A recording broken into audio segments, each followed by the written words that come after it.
राधे राधे। त्रिनेत्र भाग्य में आप सभी का स्वागत है। मैं हूं आपके साथ आचार्य पुष्पेंद्र शास्त्री। आज हम आपसे बात करेंगे, आपके जीवन में हर मनुष्य के मन में एक प्रश्न बना रहता है, मैं किसकी पूजा करूं, किसका कार्य करने से, किसकी पूजा करने से, किसका दान करने से मुझे लाभ प्राप्त होगा, मैं किसकी पूजा करूं, कौन से भगवान को मैं मानूं। ये प्रश्न अक्सर लोगों के मन में होता है। कोई राम जी को मानता है, कोई हनुमान जी को मानता है, कोई शिव जी को मानता है, कोई माता को मानता है, कोई बाल कृष्ण भगवान को मानता है, राधा रानी को मानता है। हर व्यक्ति का मन में यह प्रश्न निश्चित आ जाता है। अब आप कहेंगे कुंडली के माध्यम से इनको कैसे देखा जा सकता है।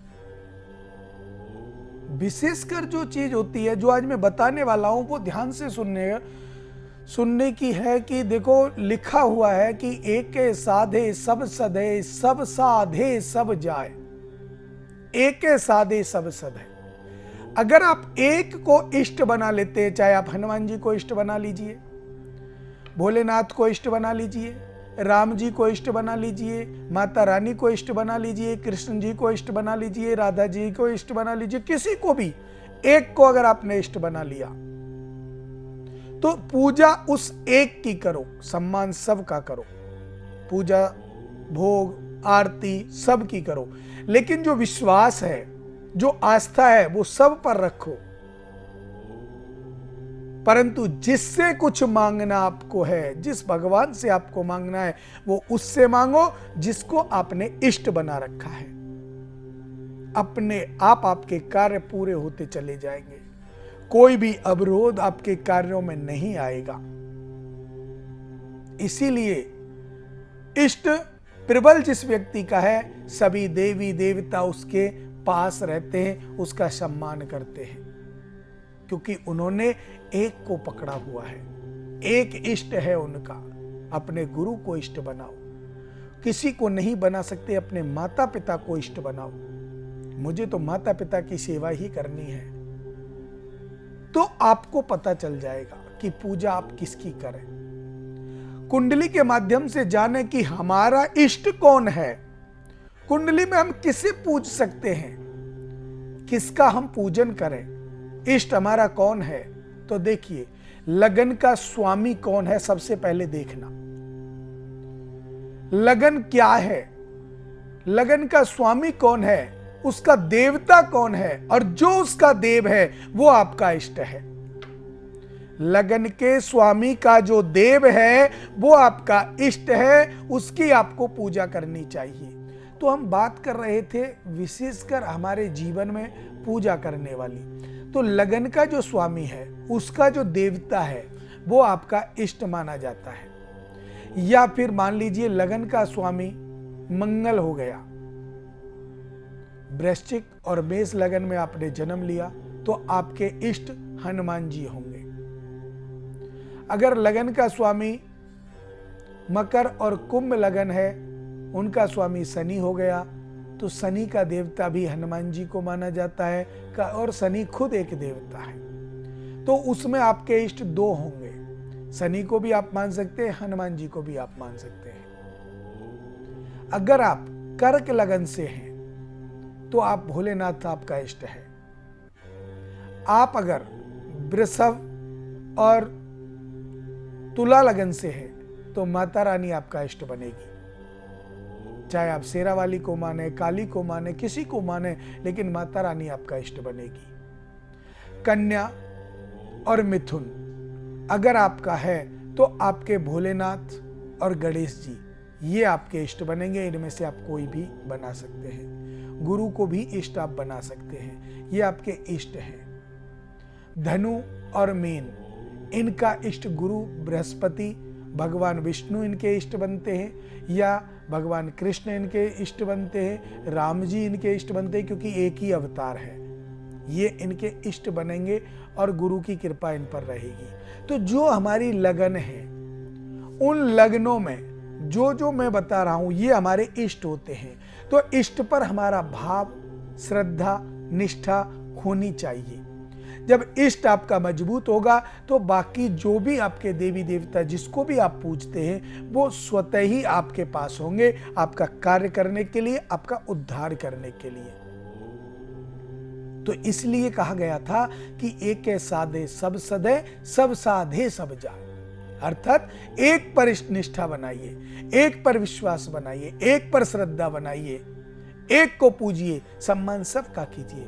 राम जी के आगे प्रणाम कीजिए, हे प्रभु मेरी मेरे इष्ट के कैसी आस्था है। देखिए कैसे हमें प्रणाम करना है। आप राम जी के आप मान लीजिए आपका इष्ट हनुमान जी महाराज है और आप राम जी के मंदिर में गए तो आपने राम जी को प्रणाम किया, हे राम जी महाराज मेरा प्रणाम स्वीकार करें, मेरे मन की प्रीत हनुमान जी के चरणों में हो जाए, ऐसा आशीर्वाद दे। तो राम जी को भी प्रणाम हुआ और हनुमान जी श्री चरणों में आपका प्रणाम पहुंच गया। भोले बाबा के पास गए तो प्रभु आप मेरा प्रणाम स्वीकार करें और मेरे मन की प्रीत हनुमान जी के चरणों में हो जाए। ऐसे ही माता रानी से तो उनको तो आपने प्रणाम किया, लेकिन मन की जो प्रीत है, मन का जो विश्वास है, वो आपने हनुमान जी का माना। तो ये आपको कहां से पता चला? लगन से। पंचम भाव का भी इष्ट बनता है, नवम भाव का भी इष्ट बनता है। बशर्ते बात ये हो जाती है कि इनका कोई भी स्वामी मारक घर का स्वामी ना हो। लगन पंचम और नवम भाव का स्वामी जो है वो 6, 8, 12 का स्वामी नहीं होना चाहिए। अगर उनका भी स्वामी है तो वो इष्ट नहीं होगा। इष्ट वही होगा जो त्रिकोण का स्वामी है। तो जिसको आपने माना, जिसको आपने पूजा, वो आपके जीवन को सफल बना देता है। या आप कोई ऐसे उपाय जो मैं आपको यहाँ के माध्यम से, चैनल के माध्यम से आपको मैं उपाय बताता हूँ, उन उपायों को आप बिना कुंडली के आंकलन के बिल्कुल ना करें। ये ध्यान रखना, कहीं ऐसा ना हो मैंने आपको उपाय बताए आप करने लग जाएं और वो आपके मारक के उपाय हों, तो फिर आपको नुकसान होगा। और जब वो नुकसान होगा तो आप क्या कर पाएंगे?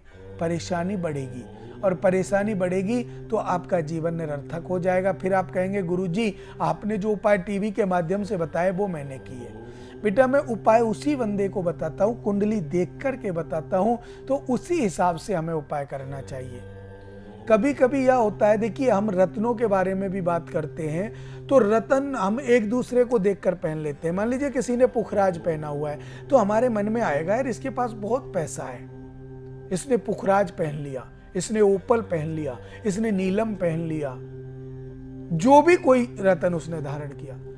अब मेरे मन में आया इसके पास तो बहुत पैसा है, मैं भी इन रत्नों को पहनूं, पैसे वाला हो सकता हूं। और मैंने भी वो रत्न पहन लिए और मुझे उन रत्नों को पहनने से नुकसान हो गया।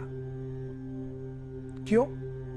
क्योंकि जिस व्यक्ति ने उन रत्नों को पहन रखा था वो उस कुंडली के कारक के रत्न थे, और जो मैंने उन रत्नों को पहना तो वो मेरी कुंडली में मारक के थे, तो मुझे नुकसान होना ही होना था। तो इसका मतलब है कि एक दूसरे को देख करके कभी भी रत्न ना पहने। रत्न के लिए या कोई उपाय के लिए कुंडली का आंकलन अवश्य कराएं। तो हम बात कर रहे थे व्रत को लेकर। अब मान लीजिए आपने व्रत कर लिया, जैसे मैंने खुद मंगलवार का व्रत हूं और मैं मंगलवार का व्रत करता हूं और मुझे बहुत लाभ हो रहा है, और मुझे देख करके आप भी मंगलवार का व्रत रहने लग गए और आपको नुकसान होने लग गया। तो आपने मेरे से ये नहीं पूछा कि आप व्रत कैसे रहते हैं, आपको किसी ने बताया है या आप खुद रहने लग गए। तो हर व्रत, हर पूजा पाठ, यज्ञ, अनुष्ठान कुंडली देखकर करने से अधिक फल देता है। देखिए कर्म आप करोगे, व्रत आप करोगे, आपको लाभ मिलेगा। अगर मारक के स्वामियों का आप व्रत पूजा पाठ करेंगे तो नुकसान होगा, ये स्वाभाविक है। लेकिन आप भक्ति भाव से पूजन करेंगे, निष्ठा श्रद्धा से आप पूजन करेंगे, कोई भी दिक्कत आपको नहीं आएगी। वो ठीक है, लेकिन सफलता भी आपको नहीं मिलेगी। कर्म आप करोगे, कर्म के अनुसार आपको सफलता।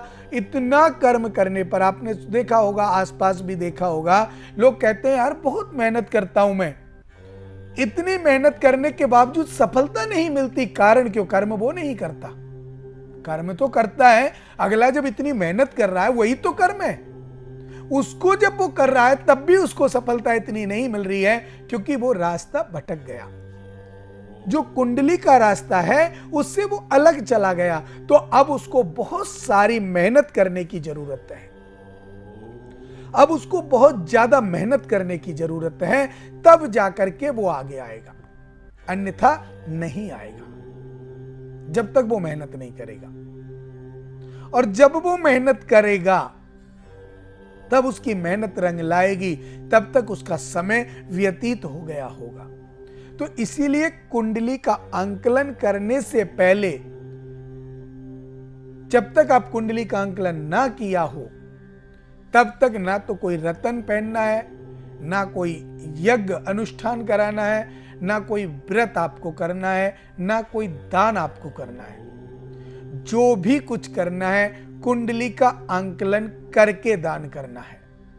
लेकिन कुछ दान ऐसे हैं जिनको आप बिना कुंडली के आंकलन के भी कर सकते हैं, जैसे अनाथ आश्रम में देना, विकलांग जहां बच्चे हैं उनको देना, गौशाला में देना, कथा श्रीमद् भागवत जी में दान करना, मंदिर में आप जो भी आपकी इच्छा हो, श्रद्धा हो, आप दान करें।